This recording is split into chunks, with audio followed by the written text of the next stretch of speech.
It's kind of more of the same, but prolonging more of the same. And so what does that mean for us at work?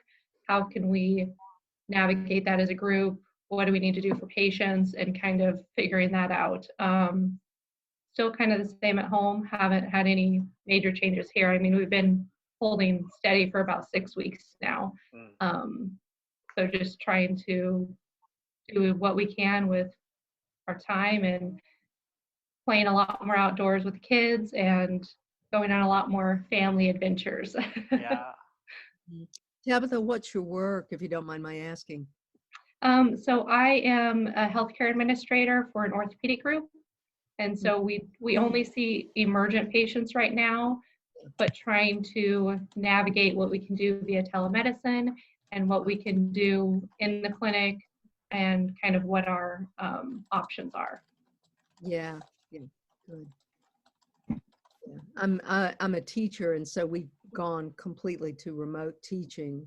And you know, it's, as you probably know, it's exhausting to, instead of being in person, to be through a screen. Feel like reaching through, and it's But we've been on spring break for a few days, so that's, you know. Oh, it's spring break for you right now. Okay. Yeah, it is. What age demographic do you teach again, Elizabeth? High school, 11th and 12th grade. Okay. But this is not an ordinary high school, at least not ordinary on the West Coast. It's a public school system, but it's a residential, a STEM school, right? A residential STEM school. That's right. But they all went home. Yeah, okay. So they're zooming in from various places in North Carolina, which is where I am. And, you know, it's interesting because it's traumatic for some of the kids. Let's say, for instance, who they are at school is not really who they are at home. Oh. You know, whether it's intellectually, sexually, in their sense of their gender identity, or whatever. Those are the really big things. And so we've, you know, and some kids don't have much money, and they don't have reliable internet access and all that jazz. Yeah. So we've really tried to do a lot of supporting in that way too, to give the classroom its due, but then also just Matt, what you're doing, which is, you know, part of it is actually a kind of informal curriculum, and then part of it is just this, which is touch and base. Well, I think my impression is so much of public school now is having to provide emotional support to make academic work even possible. Yeah. And so these have to go hand in hand now. And so because we live right in the heart of Salem, and it's we lost that. I think something's wrong with our internet. Yeah, we live right in the heart of Salem, and it's a subsidized school district, and so a lot of the schools provide lunches. They gave out rented for free Chromebooks to all of the students. So we went and got a couple for my boys. One wants to use one, the other one just wants to use their home desktop. But and then they can walk across the park here to the grade school, and they hand out lunches there. Even during all of this, they've stayed committed to providing food for families. And that's why Bloomberg was so adamant about not closing the schools in New York, because he knew parents work. Yeah. Oh, and how are the kids going to eat? So But I got to tell a funny story, if y'all don't mind. Yeah. I was really I told you last time, I've been working in the yard and shoveling mulch and all that, because I got the mulch spread out. Tabitha, I'm telling a story about expectations dashed. Anyway, I'd gone to the rock shop a couple of times, and they were going to get a new load in. So I went yesterday, picked out my stones, they're field stones, had them delivered. They were going to deliver them tomorrow. Well, they deliver them today. The dump truck, I have a bed of mulch in which the stones are dumped. And I get out there and I cut the wires, I pull the wires apart and everything. And then I kind of look at them and I practically want to cry, because they're just not what I expected. Oh, they were. The stones are just not, they're bigger, they're not going to be just the matter of hauling them over and putting them around the beds. And I mean, I did you eyeball them? Like you went there and saw the rocks and they delivered the wrong thing? Or do you just had in your no, mind was, I made the mistake. I got, I looked at them wrong. Anyway, it was amazing because suddenly this pile of rocks in my driveway was a tragedy of the highest proportion. And I thought, well, now something's going on here. This is weird. It was a kind of a totalizing effect of disappointment. And I thought, it's just not going to be easy to pick them up and put them around the beds as I thought. And I thought, well, you know what this really is a delayed reaction.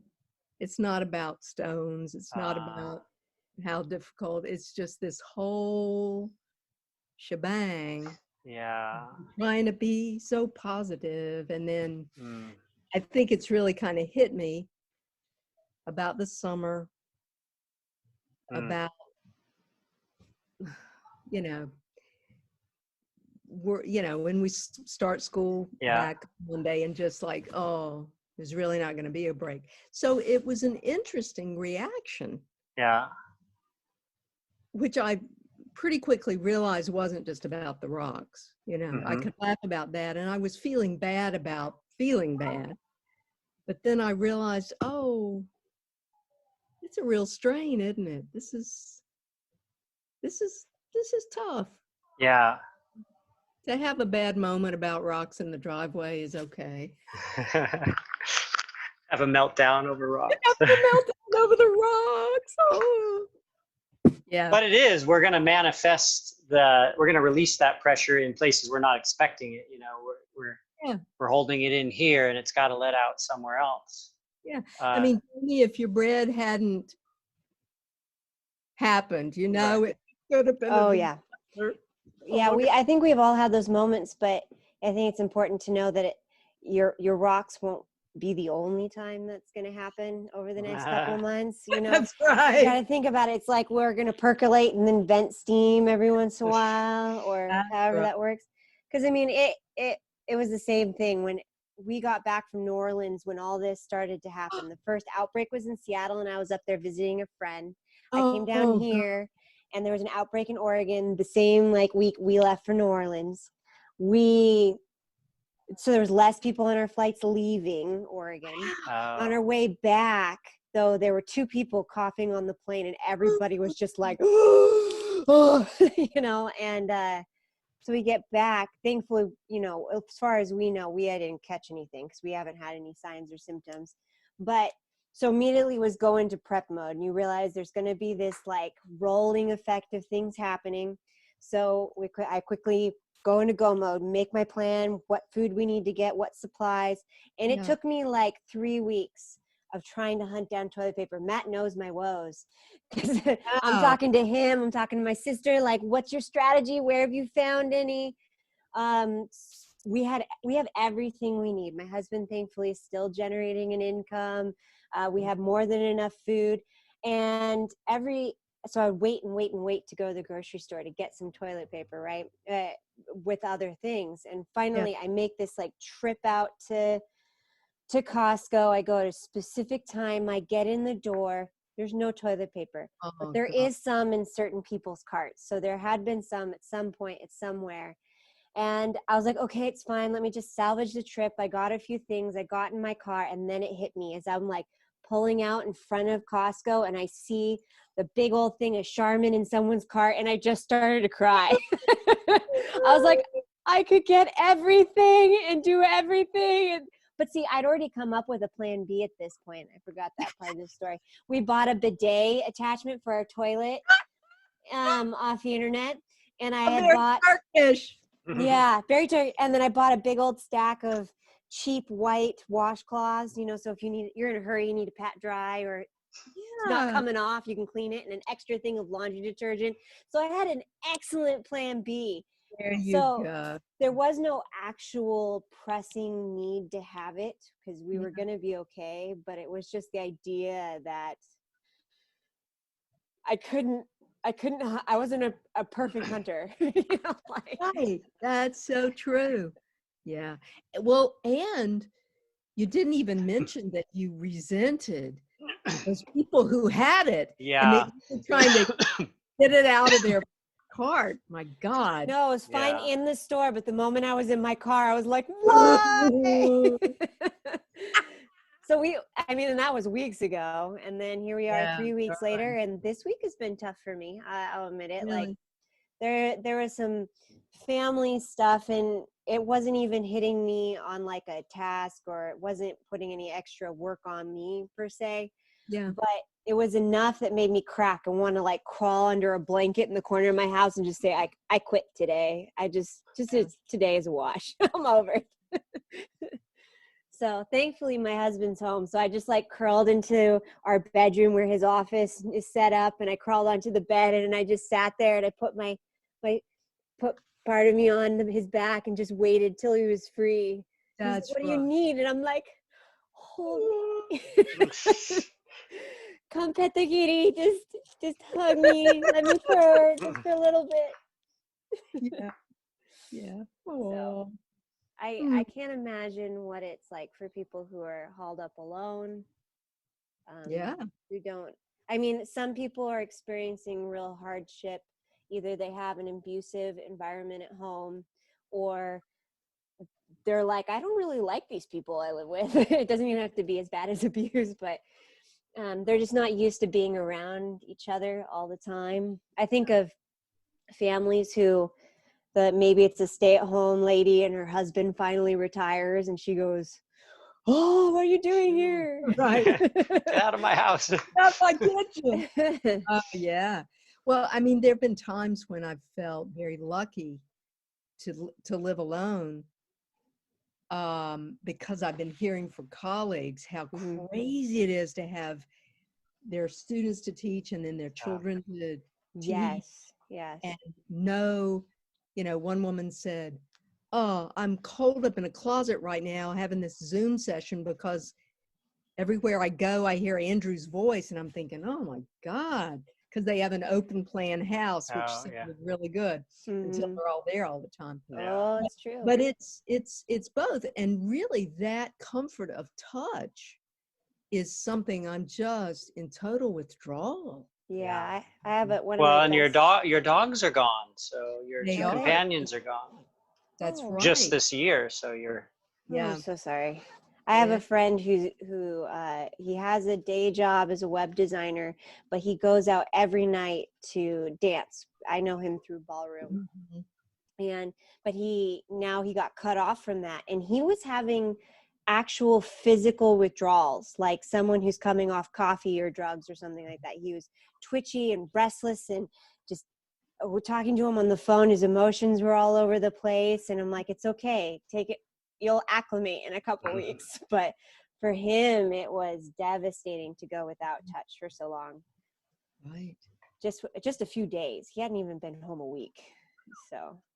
Well, I think one of the powerful things is, I mean, Matt, isn't this in part what you're studying, the social aspects of our psychologies, but also of our physical beings? Am I right or not? Yes, because we have, well, if we divide mind and body, which they're not divided, but if we divide them, then our mind, our imagined world is interrelating with our physical body. And then the physical body is interrelating with the physical environment. And then in our mind, we have created we have a shared, I'm going to use the word imagination in a technical way. We have a shared imagined reality, money, systems, politics, everything that we agree upon, these illusions. We live in this world, and then we interact with other people who share that reality. So all these things are all swirling around, affecting, what you think and how you relate to others affects your own body. Your own body states affect how you relate to people and all sorts of things. So you can't just, well, different specialists specialize in different parts. Yeah. You can't just treat one part of you and ignore the others. No. You can't just be a great physical specimen and be totally healthy without some sort of basic good human connection going on. Yeah. So we have to view it holistically at some point. Mm-hmm. Well, I was reading, there was a book that was just released today, and it's called Why We Swim. It's by a woman named Bonnie Sue. And it's rather interesting. I've read probably about half of it. I've got it on Kindle, so I can't really see where the book ends, where I am in it. And I've read a good many books about swimming, but this is an interesting, she talks about community and competition and various other aspects, all in an anecdotal way. She'll almost case studies, but with a real heart, not a too evaluative kind of perspective, but rather, as a storyteller. And it's really quite interesting because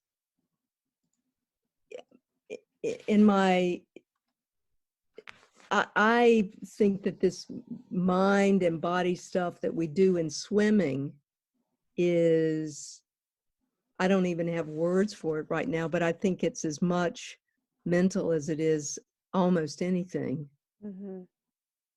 Some of the ways, Matt, that you've prepared us, if we're going to be swimming in a place we've never swum before, but you have, and you say, well, and then you'll experience this, and there'll be a cold section, and try not to go too fast then, just, and it makes a big difference just to know you're okay. And, and when times are tough, just count the strokes, just keep on, and you're going to be okay. I guess that's what we're doing now, aren't we? Well, yeah, this is a real life version of taking a technique that we practice in this easy or benign area of a sport. And now we need to apply that technique to what we're experiencing right now in a bigger way. Yeah.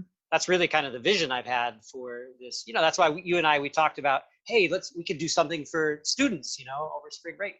Yeah. Create a scenario where we're very deliberately taking them into a situation where they're, in a measured way, challenged physically, emotionally. They have to problem solve. They have to kind of deal with emotions. But then we're showing them techniques to work through that.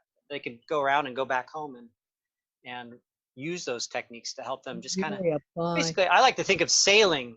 You're out, I like sailing stories, and you go out and a little squall comes or a storm, and you kind of have to just hold your sanity and sail through it, right? It's going to pass at some point.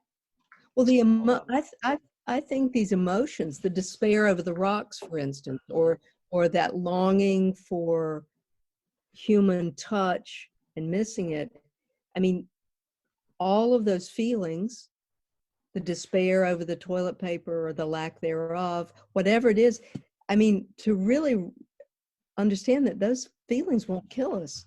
No. I think that I hadn't realized that probably until, maybe a couple of years ago, that actually those feelings wouldn't kill you, but that holding them, being with it, that actually it subsides in, I mean, earlier this evening, I thought, oh, there's no way I can possibly be up for this session. And then here I am. I thought, well, just put one foot in front of the other. You can always leave if you disappear. You've had enough. It just becomes, and here I am laughing about the stones. So, yeah, sometimes it's just not being brave and strong, but just really gently putting one foot in front of the other and just almost like the toe in the water. Yes. You don't have to dive in. You can just splash a little bit on your wrists. giving yourself permission to do that. Yeah. I've seen a lot of posts going up lately saying, if you're not okay, that's okay. Like just giving people permission to be overwhelmed, to be struggling with their current realities. And I thought it's poignant. Yeah. So this is where mindfulness training is so good, because some of the basic lessons that you practice, what we practice in that, is you're sitting, and it's not just doing it when you feel good. It's actually good to do it when you don't feel good, because then and they use it specifically for pain management, for people who have acute or chronic pain. They even use it for people under very stressful jobs, and even people that have terminal illnesses too, out of the University of Massachusetts Medical Center. And just learning to sit instead of avoiding pain or denying it or trying to be distracted from it, sitting and learning to sit, and then actually explore it just as a sensation in the body, and then whatever manifestations in the mind and the thinking, and just creating a little space between the sensation and your evaluation of it. And actually, what is interesting, my experience and what they testify, in research, is that by being present with it and observing it, we actually notice that it tones it down. It's not as big of a monster as we make it out to be, as we experience it when we try to run from it all the time. And so I think that's one of the lessons, is learning to just be with it, observe it, and not, because there's this whole spiral that we enter into, isn't there? When we have a bad sensation or even pain or something, then we make a judgment about it, and then we start to have thoughts about it, and then we just we stir it up into a bigger issue than maybe it deserves to be. So even Sunday night, I think it was, Sunday night, just felt really tired, kind of felt in the evening, just kind of a depression come on me. Yeah. And I lay down in bed, and I just thought, oh, I'm just wrong. And I thought, no. And I just stopped, created that space, and just went, just explore the sensations. And I just observed the sensations. And I said, yeah, I'll go to sleep tomorrow morning. It'll probably be gone, because I just need some rest. And it just kind of toned down, and I didn't get so worried about the fact that there was depression on me. I just thought, oh, my body's responding to stress, and this is what it does when it's got stress. It's okay. Just tired, and yeah. Not gonna die. Yeah, I'm not gonna die. Yeah. Yeah, but it is when it's chronic. We've got to be careful when we allow things chronic, or we don't let it to vent, like we were using the picture earlier. We don't have ways to vent. Like even anger, if you get angry at something, anger is triggering cortisol and stuff, and it makes us want to fight or flight. But so many of the scenarios in our modern life that we find ourselves angry in don't involve, punching the next, tribe member or running from the dinosaur. It doesn't involve the things that our chemical system was made to do. Yeah. And so we have to find artificial ways to vent the steam, or to burn up the chemicals that were released into the bloodstream. So inevitably for me, I've got to be physical in some way. I got to go run. I've got, I got to go do something that kind of literally burns up the fuel in the body, the chemistry. We could do it maybe cognitively or verbally. We could shout or yell or write in a journal. I don't know. It might be something, but that physical component can be really helpful. Now, the problem is with everybody stuck in houses, if people are truly stuck in their house and they can't go outside, they can't be physical in ways that maybe they normally would, then I can definitely see the recipe for hostility inside the house going up. Oh God, households. Yeah. Well, particularly, I think if there's a pattern already. That's really quite frightening. But I think that during the years of, it was actually about a year and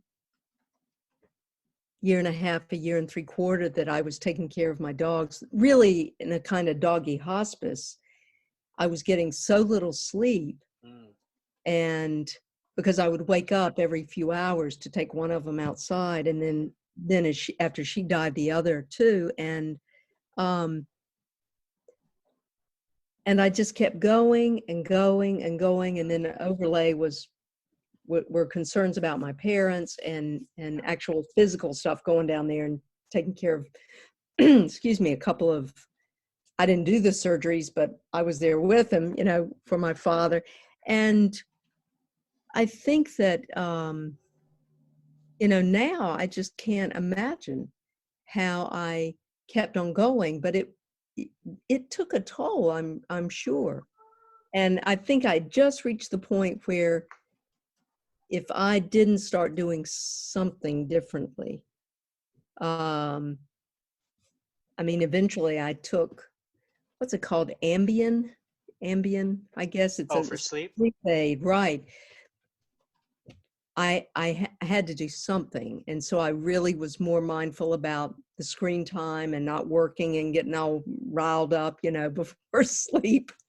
And so eventually I could, even 6 hours straight was a real good thing. So yeah, I think this is a similar situation in that we got to watch it when we get too close to that edge. One night of feeling depressed or, oh, the sun's going down or whatever, but if it's every night and no sleep, yeah, bad stuff. Did you get to the point in that experience where you were going so hard you couldn't actually sleep, you couldn't rest, like you can't, we're tired for a while, if we could just give in and take a little nap, we'd be fine. But after some point, you can no longer take the little nap. Your body just kind of. Yeah, I was just really in overdrive for a long time, actually. Yeah. Okay. Yeah. Whew. I miss my dogs quite a lot. And, I don't know if you have ever, had dogs, or if you have this kind of relationship with your pets, but, I would do anything for them, Yes. And so,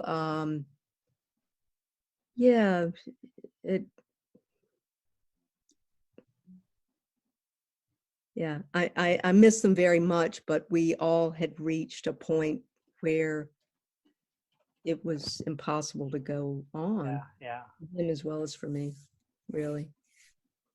Well, where we bond with mammals. Yes. Uniquely in ways that you don't bond with the pet lizard. I suppose people bond with birds a little bit, but the mammals are unique because we all share the vagal. One of the theories is we share the vagal nervous system characteristic, which the vagal nerve runs down into the visceral part of the body, visceral organs. And so it records internal states, and then it's also connected to the facial muscle, the upper facial muscles. Yeah. And so that what we have unique as mammals is the ability to sense the body states of other humans or other mammals. And so dogs and cats, of course, and that's why, seals are so cute. Yeah.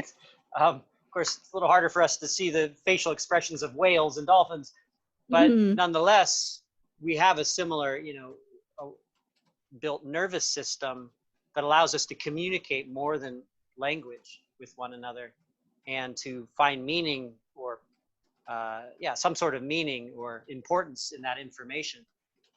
So it's not just random, there's actually a biological explanation for our ability to find. And then of course we're humans and we want to bond, we are made to bond, to attach. And then of course, interestingly, how animals like cats, dogs I guess would be natively social. Yeah, they're generally social animals, even in their wild state. Dogs really want to be together. Cats, I suppose, too. So one of my cats. Makes sense. One of your cats. Jamie, are your cats very social? One of them is. Well, they both are to me. They are my babies. They are my fur babies. One's asleep in his bed right there. Mm-hmm. He's my gremlin. He's finally laying down for the day. And then my social butterfly is somewhere taking her pre-dinner nap. But very social. We live in a 760 square foot apartment. And one year for my husband's birthday, I threw him a party and we had 20 people in here. So you can, yeah, it was cozy. And one of my cats, this guy, he was hiding under the bed, of course. The other one, Mahalo, was wandering around the house trying to get pets and love. And then she realized pretty soon she didn't need to work that hard. So I had borrowed a buffet table from my sister to put behind our couch, and she just laid on top of it and just sat there preening, and people would pet her as they walked. 20 people. It's not normal for a cat. She just sat there. She was like purring and smiling in her way. So yes, we have one very social cat. She if my husband and I are in the room together, she feels like she needs to join the conversation. If we call them cuddle huddles, because like my husband will be there and I'll lay on top of him, and then 1, 2, 3, 4, meow. Pretty soon Mahalo joins us, curls up on the back of my back and just sits there. Oh, that is something. Yeah, so I love that. They have separation anxiety when we're not here. When we just had her, she had problems. And then we got the second cat. Now she's a little bit better. But when Matt was in Turkey one time, I was going down to Salem and covering a class.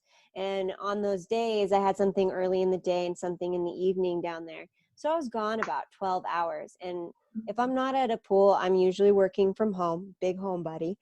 And so they're used to seeing me, right? And on those days, I'd come home and I realized this guy, who's usually pretty antisocial, he refused to eat. And I thought I was already talking about co-regulating and how we associate food and relationship and how that eases us and calms us.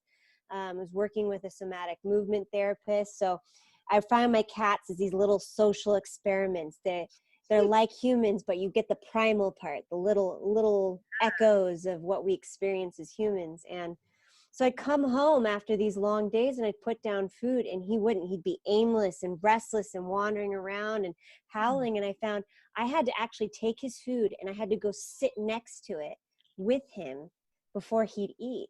And it was he was feeling unstable because he didn't have that other person presence in throughout his day, even though he doesn't like really interact with me all day. So it was enough. And I keep thinking how kids are like that, how adults are like that, but we're not as attuned into it, I think, sometimes. The kids are, babies are, clearly. They'll cry when they're deprived of something or other, or have a need for something. And as we get older, we learn to ignore that. And some of the work doing with Matt and all this other stuff is tuning back in to those very clear signals our body is sending us that also affect our mental health as well, our emotional, mental, as well as but they're physical needs along the nervous system, but we ignore them. And to what cost? Yeah. So I run little experiments on my little fur babies right there. Speaking of eating, how has any of your patterns changed with food or like in that part of routine with your new lifestyle, working at home? For me, I mentioned that it slowed me down, and so I do things like actually saute onions and garlic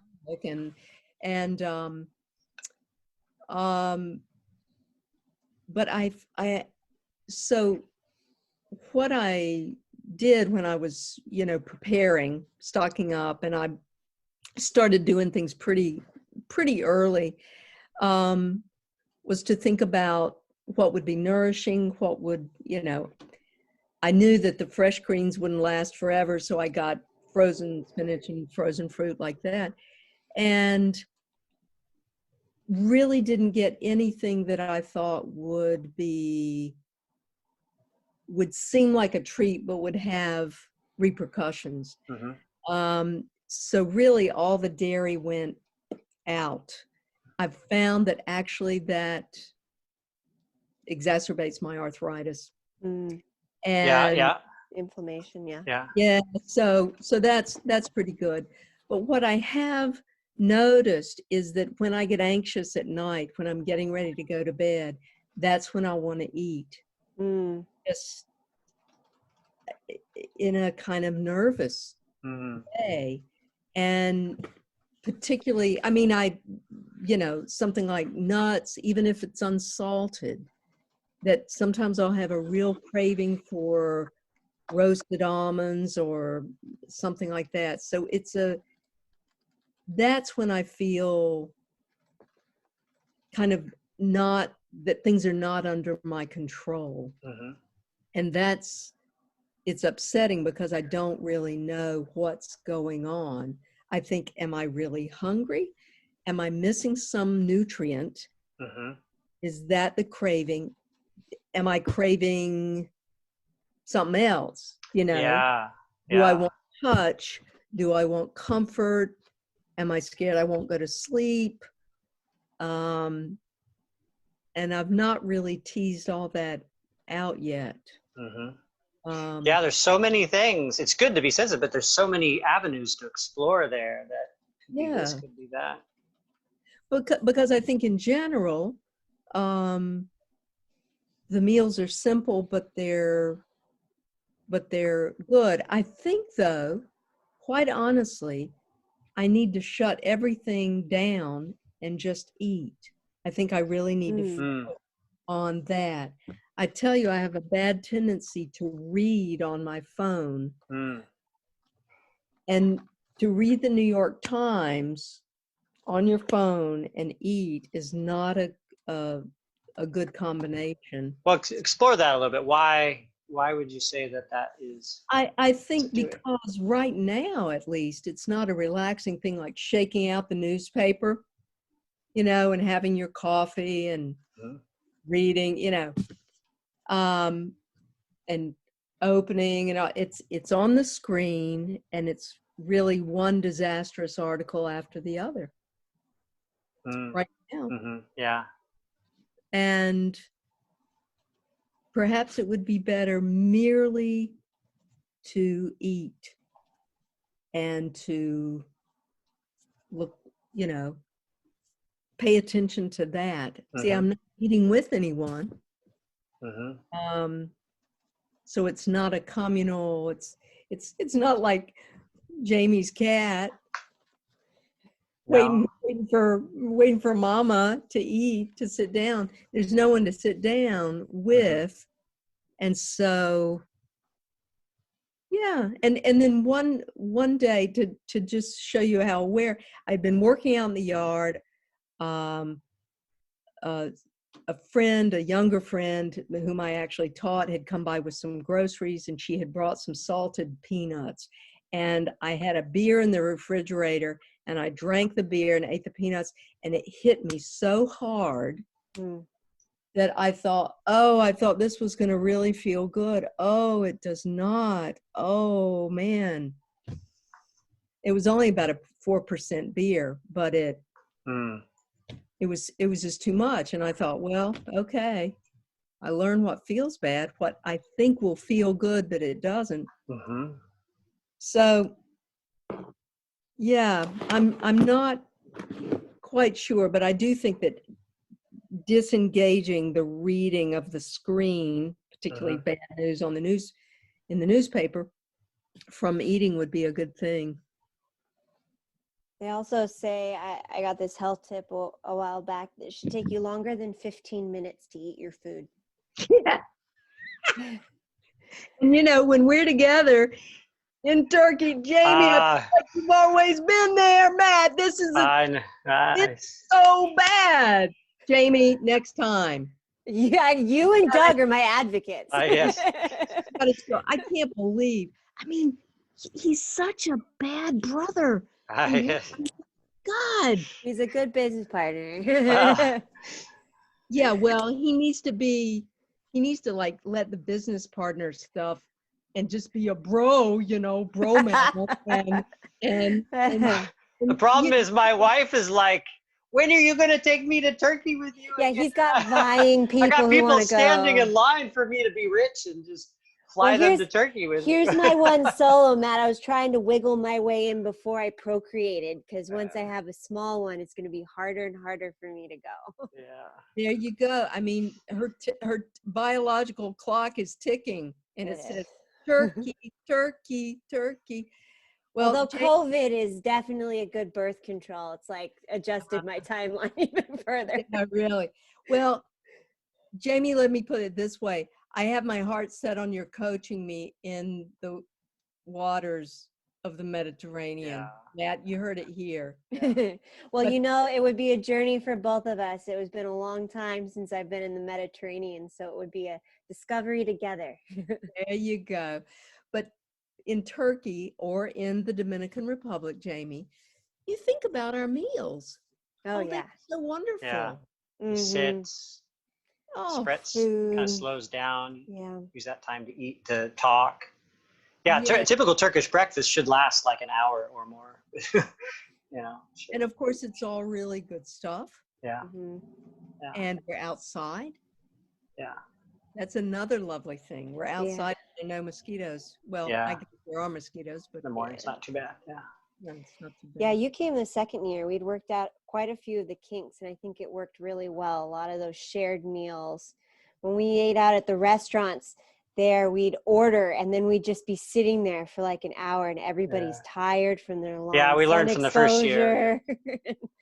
Yeah. Long swims. So having it there at the home, eating together, even with the power outage and the and things like that. It all kind of goes away, doesn't it? Yeah. Mm-hmm. It really. But I really want to visit Crete. I'd really like to do some events there.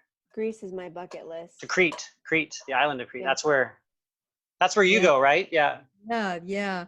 And it's the southern coast. Well, there's a swim trek camp that actually They just started one there, didn't they, recently? originates. Yeah, it originates in a village I go to Okay. all the time. Mm. And I know the hotel where they stay, and Hi, Dojo. it's a nice spot, big enough and not too big, and lots of wonderful outdoor eating places. Well, with swimming. with Mediterra kind of becoming more flexible now in the topics that we would do, I feel more comfortable now about looking at doing events where we still do a lot of swimming, but one day we could go on a hike, and Crete would be awesome because all the historical things, historical things and wonderful gorges. Yeah, and yeah. gorgeous trails galore. The E4 runs along the southern coast, and then there's the Samarian Gorge and the Idini Gorge. Lots of gorges, beautiful stuff. Yeah, so there could be, we could then kind of develop an agenda that kind of weaves, water time and land time and different topics that we can explore there, and then enjoy the history of the place a little bit more. And I don't know if there's somebody who might be doing, for instance, I know someone who lives in Paliora who's a wonderful masseuse, and she would be one of us, if you know what I mean. Yeah. And so there's an environment there that would be supportive of what we're doing. Yeah, the kind of things we're interested in. But we'd have to be careful not to invade your quiet time there. I'd have to plan a camp a little bit around that. So I didn't show up with Elizabeth Langner and her quiet. Hey, this is my week. And then Matt shows up with 20 people. Hey, it's party time. No, I can do a little bit of both. She's like, Matt, I love you, but I want to see you next week, not this week. Oh my God! Yeah. Whoa. That was my husband running. Yeah, we trained him to put clothes on now. So moon bomber, wasn't it? Yeah. Oh gosh. But yeah, how about your routines? How do you do with routines now? Because now you come home. Does the school day kind of just automatically put you into a weekday routine, yeah, so you don't have to artificially make it for yourself? right, yeah. Well, this week has been different, but yeah, when school was in session, it was very much. I mean, sometimes those meetings would start at 8:30 and they would go until after 5. I think, and really they would go boom, boom, boom, boom, boom. Not just my classes, but one thing after the other. So I think that structure is going to persist. The key will be making sure that I take time to eat during the day and that I go out and put a few stones around the bed. Yeah. Yeah, that I take a break. And I was getting pretty good about just shutting my laptop, boom, Yeah. and taking a walk because I was just so sick of, you know, whatever we were. I don't know. There's a kind of pushing through and making things as smooth as possible and all that when you're running a school. And really, sometimes you just want to say, could we just not be so efficient? Could we just not? We're making it easier on teachers and students. Could we just take a time out? I mean, we handle the admissions. We're bringing in the new class, all this crapola. I mean, it's great, but Go, go, yeah, go. right now my vice chancellor is just a little too chirpy for me. Very chirpy and very, very positive, and you just want to say, God, just stop. Oh, that brings it up. You mentioned something earlier when you were talking about, right when you're getting into the story, talking about the stones outside. You said you were a little tired of being positive all the time or something. And I was wondering, was that referring to when you're with students and at the day you're constantly having to to give energy to the people you're interacting with, and then when you back out, you kind of let down? Is that what you meant by that? No, actually, for the last, let's say last 4 or 5 days, even before that, really, I think I have really been kind of amazed at this experience of slowing down a little bit. And it's not been, I've just felt real lucky to have a house I like to live in and a yard to work in and things like that. And I think I was feeling pretty good and feeling like, I'm really, I feel very positive. Oh, what a great day I had. Oh, I went for a 2.5-hour walk. Wasn't it just gorgeous? The birds were singing. And that's why that strange thing of, yesterday was so good. Why is today a disaster? I think it was just maybe I'd been holding a lot of the complexity of feelings. Yeah. I've been kind of suppressing some of the more, they're not bad, they're not so happy feelings. It's interesting that we can have both. That was definitely an interesting thing I learned recently, is we can both have negative feelings because they kind of operate on different channels to some extent. And we can be conscious of them or we can be unconscious of them. So you can have some level of both, or both are low or both are high. And then just how that loads the nervous system. If you have high activation state, high energy state, emotions going on. Yeah, it's like your whole system is like your hard drive is going, it's like when getting warm. And that's right. When that fan starts running and you realize your computer is working really hard and you hope, oh my dear, don't blow up on me. I got all these windows open. Yeah. Oh God. Working on all these documents at one time. Yeah. But I'm interested in, your articles, Matt, on food for fuel and thinking about nourishment and really think, okay, how did my body feel when I ate that? And you've talked about dessert. or sweets, Yeah. and how you don't really have a craving, and yet there's social situations in which it becomes a little more difficult. Yeah. And to what extent do you try to please others, and then you wake up and you feel terrible the next day? Those have been really, really helpful, and really as not, oh, my special meal before the long swim, but rather how do you fuel every day to be really the healthiest you can be. I mean, Yeah. that does help. And I think that's how I've tried to come into this period of uncertainty and crisis, that more than ever, certain things, nutrition, sleep, exercise are really critical. The she's not young, really. She's 40, even though that's kind of young to me. But she was saying something about, well, nowadays, I'll deal with Weight Watchers or AA later on, but I've got to have my glass of wine before, every evening. I thought, whoa, for me, that would just make me feel terrible. Even though the sound of it sounds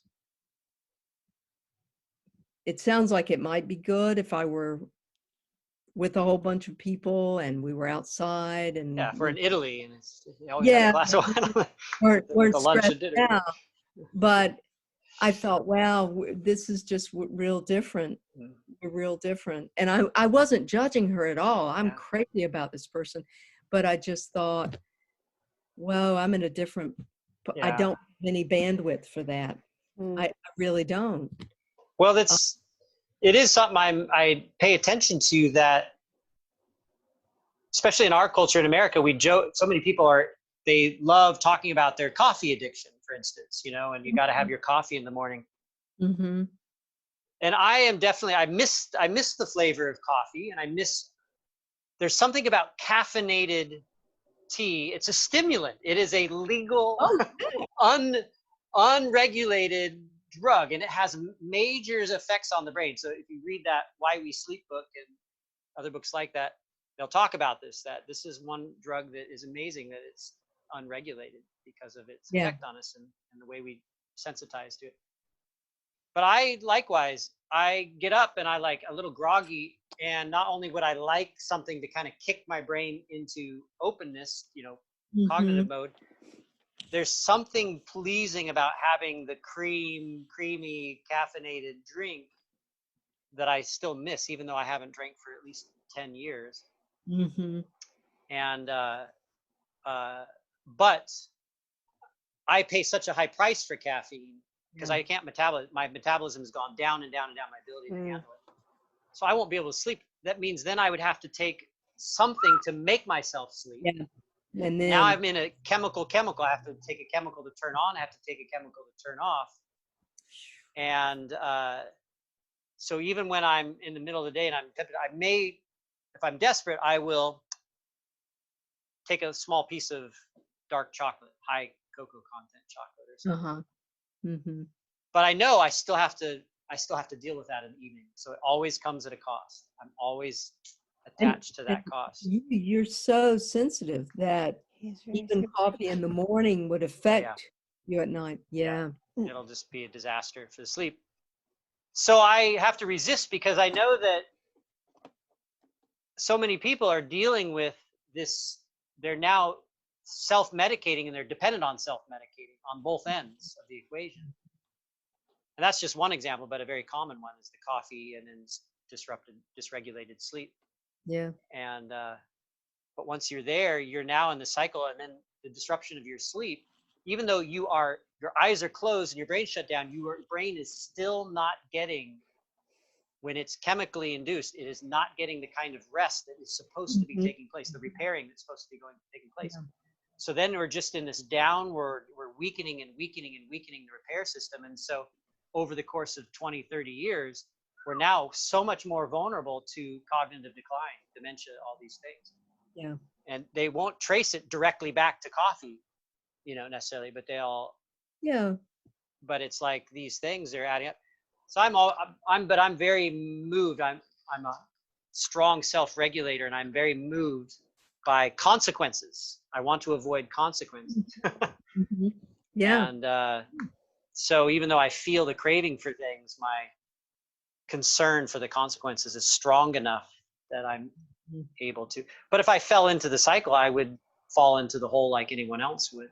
It's just once I crawled out of it, I'm pretty motivated to stay out. Yeah. Falling into the hole. Well, and you're saying if there's certain things that are difficult, then try not to have them in the house. I can do that here because I live alone. And I'm lucky that I don't have a tremendous craving for alcohol. And I've cut down. I still drink coffee in the morning, black, and probably 2 cups. It'd be interesting to see to what extent I could let that go. Yeah, that's a good test. Is just, hey, can I go without it? What kind of consequence do you pay?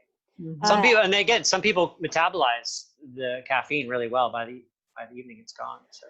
I don't drink coffee at all, so I don't understand the love affair. I don't like the taste of it. It's an acquired taste, but once you've got it, it's like. Yeah. We keep seeing him. He's doing the pre-dinner play with the cat. That's good.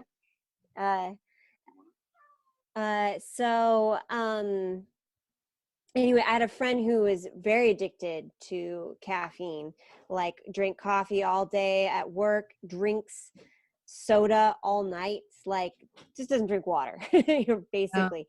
And, tried to cut it out, but his body got ridden with migraines, like headaches. The withdrawals were crazy. So one of the processes he did was to start watering it down. So let's say you have 2 cups of coffee, you just make it a little, still have 2, but make it weaker. And then you start pairing the potency with the quantity reduction over time. Or you could go cold turkey and just see what happens. But if you wanted to do a gentler approach, it's what they did. But God, were these sugared sodas? I think he started out with sugared soda, and then moved to diet, which honestly, aspartame, not that much better. But, it's an ongoing lifestyle choice. I decided to address the caffeine first because the dependency was so strong. What do you do if you're out camping or you're doing something and you don't have access to that at that point, So I know when we go to the DR, I take a little baggie of my black tea with me just in case. Mm-hmm. But it doesn't seem to affect me as far as caffeine's concerned. If I have a really bad night of sleep and I'm just dragging tail all day, it won't matter how many cups of tea I drink. I won't feel it. But if I drink tea past 4 o'clock, it does affect my sleep. So. Well, the thing about removing the medications that affect our sleeping, it forces us to deal with the quality of our sleep. Because if we're paying a price the next day for poor sleep, if we just try to cover up the symptoms during the day, then we're going to continue with this really poor sleep. And that's what's happened is I've had to work so much more aggressively on my sleep and protect it because I know I'm denying myself the medications I need to cover up the symptoms of poor sleep during the day. Mm-hmm. So, again, there's a whole about sleep nutrition, we might say. That's one of the courses that we want to develop in the dojo is build a sleep module and a nutrition module, just really basic lessons, things that they might come in wanting to start with swimming, but eventually just like these conversations. Started, teach a basic mindfulness course that somebody can take. And this would all be included in the basic membership. So you wouldn't pay for separate things. It'd all be included. So once somebody comes in, whether they want to do swim lessons or whatever, immediately they'd have access to other things to invite people to kind of start working on something else in their life that would complement what they're doing physically with an activity. Well, and it really is all together. And I would imagine that, the older we get, the more you can really have the evidence of it. It's so clear. But I would imagine that the effects for younger people would be even more pronounced if they're taking, I mean, think about how someone who's already pretty strong and fit and has got great endurance. Boy, if that body and mind are really taken care of, wow, amazing. Yeah. That's where we hope, though, that we could hear more testimonies of highly achieving, really young people who are telling the story of how carefully they take care of themselves, because there's so many high performing people who are doing crappy things to their body and they're getting away with it, but because they're not seeing the bill isn't delivered for the next 10 or 20 or 30 years. And to hear stories like that, so it is nice, especially if we get into the plant-based community of people who are kind of oriented plant-based, that tends to be, then it kind of comes as a package, the conversations that not only looking at what you eat but also how you sleep and stuff. In general, if you get into paleo and stuff like that, it's kind of go hard, and it just doesn't always associate with other healthy lifestyle things. Not that it's the only healthy people out there who are eat plants, but kind of come as a crowd. It's an interesting concept. I am a huge advocate for balance, adrenal balance, good sleep, things like that. Even when I met my husband, shortly after we were together, he decided to do law school, and he was 30 when he started. And he was imagining it would be like his undergrad in his 20s, and he could maintain the social and the school and working full time. And he's, when we were dating before law school, he would just charge it. He'd stay up all night, get a couple hours of sleep, be up the next day doing his thing. But he was self-employed at the time, so he had little margins of time to recover. But when he started law school, I gave him the speech about, you can't push it this hard. Your sleep doesn't work like a credit card. You don't pay it off. You either have it or you don't, and it's gone. You never get that night back. And he's like, oh, I got this. He quickly learned a few months in that the body can't maintain that. And I kept trying to point to myself. I burnt my candle at two ends in high school. I'd sleep 4 hours a night, 2 hours at a time. I was doing everything and never sleeping. And so by the time I hit college, my doctor did a full stop my senior year and was like, no, your adrenals are gone. You need to do a whole lifestyle change. So by the time I hit college, all my friends are pulling all-nighters to study. I didn't have that anymore. There was no such thing. You had to be a good planner. And so now I turn 33 next week, and I'm still paying the price.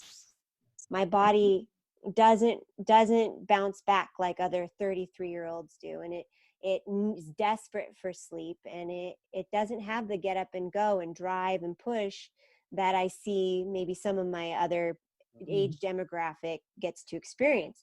I'm like, my body might be 33 chronologically, but biologically it's like 10 years older. And I so advocate for especially people in this age demographic, like, guys, this isn't a joke. Your adrenals are like, if you don't got them, you ain't got nothing. Right? For your get up and go, how you function in a day. I have a friend who suffers from narcolepsy, and she's completely disabled to function at a job, but she has a lot of the same recovery issues that I do. So we chit and chat about how it is to function with that deficit in your energy level of always feeling tired. Where do you draw from? How do you navigate that socially? How do you do it for health and fitness? How that impacts nutrition, your sports, trying to do some swim for a couple hours. What, does your body have it? What do you do? But that's where Matt and I with Mediterra want to help support people for a sustainable practice for longevity, because too many of us have cost it really early in our lives, not knowing what it did, what it could do. And at any point, it doesn't have to happen in your teens, your 20s, your 30s, your 40s. You can spend that bill in your 50s and then cut into your time in the 70s and 80s and so on and so forth, significantly so. We should all move to Greece. Yes, that's right. Live on the beach. I told Matt, spend a few months of the year there to slow down, right? You've got a really good pattern going on. And speaking of, though, we should probably let you go to bed. Yeah. You're asleep by now. One day, Elizabeth, Matt and I will retire on a Greek island and have an Airbnb. All right. It'll be the retirement home for swimmers. That sounds great.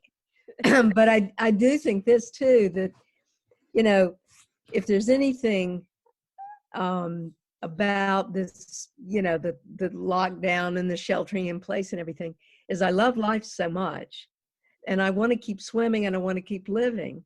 So to stay home now, if that's part of the equation, whether it's, you know, go on to sleep, it's part of the same thing you're talking about, Jamie. Everybody has to take as good a care now as they can, so that there'll be another day. We hope in the far future that we can keep on doing and enjoying, because, you know, that Airbnb, I don't know, what are you going to call it? The Mediterra Palace or something, I don't know. But anyway, I'll be there. Okay. Yeah. Well, thank you both. Yeah. This was very helpful. Yeah, and thanks. Yeah. I'll probably. My plans have changed, so I will be here this weekend. So I may set up another one for the weekend for anybody that can join that time. Sounds good. I'll let you know. Okay. All right. Hey, have fun with your rocks. Have a good. Thanks. Bye. Bye. Bye.